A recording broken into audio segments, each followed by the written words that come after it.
Vous êtes en relation avec le 17 Police Secours. Votre numéro de téléphone est identifié. Allô? Excusez-moi, il y a un fou qui est rentré dans notre maison. Mais là, vous êtes où? Il nous a enfermés, il est en train de crier.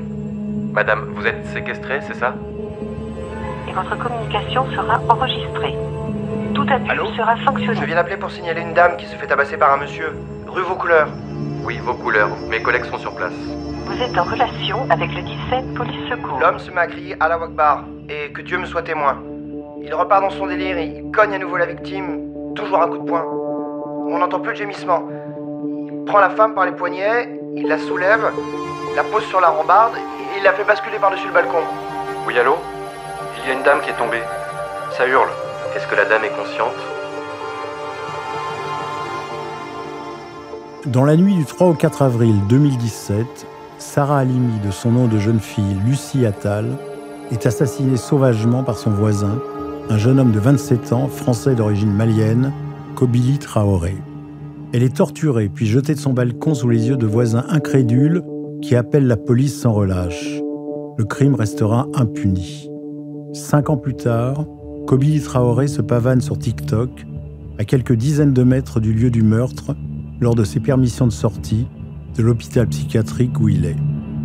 Et les voisins de Sarah Halimi ont peur de Kobili Traoré et de ses amis qui terrorisent le quartier, en plein Paris, dans le 11e arrondissement. L'affaire Sarah Halimi reste comme un des plus grands scandales de ces dernières années.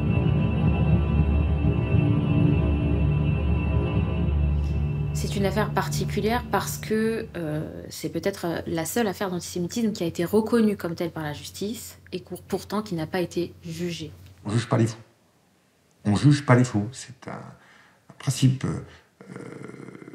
lié à l'état de droit, lié à la civilisation. On ne juge pas les fous chez nous. Voilà. Quand quelqu'un fait quelque chose, mais son âme est troublée au moment des faits, on peut se poser la question de la responsabilité des faits, même s'il s'agit d'un crime. L'affaire Sarah Halimi est à la fois symbolique de la puissance de l'antisémitisme venu d'Orient sur fond d'islamisme et d'antisémitisme qui n'ont rien de contradictoire et d'incompatible.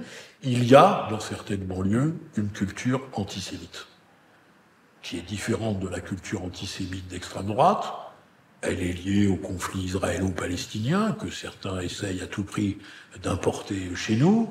Elle est liée à une montée de l'islam radical qui pratique le terrorisme. C'est l'affaire de l'hypercachère, etc. C'est l'affaire de Toulouse. Parce qu'il y en a. Quand je dis qu'aujourd'hui, malheureusement, on tue des gens en France parce qu'ils sont juifs, ce n'est pas une vue de l'esprit, c'est toute une série d'affaires. Et on voit bien à chaque fois d'où viennent les assassins. Il y avait un climat antisémite bien plus fort dans les années 30 en France. Et pourtant, il n'y a pas eu d'assassinat, il n'y a pas eu de meurtre, il n'y a pas eu de juifs qui ont été tués. Donc, si vous voulez, on est passé dans une autre dimension.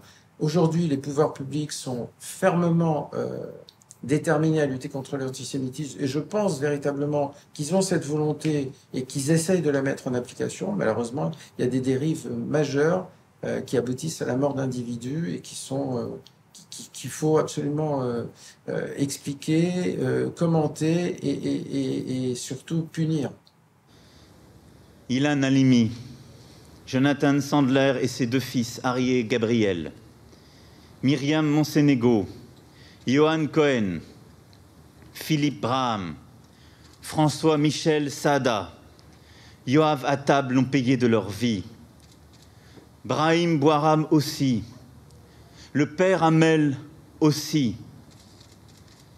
Et malgré les dénégations du meurtrier, la justice doit faire désormais toute la clarté sur la mort de Sarah Halimi.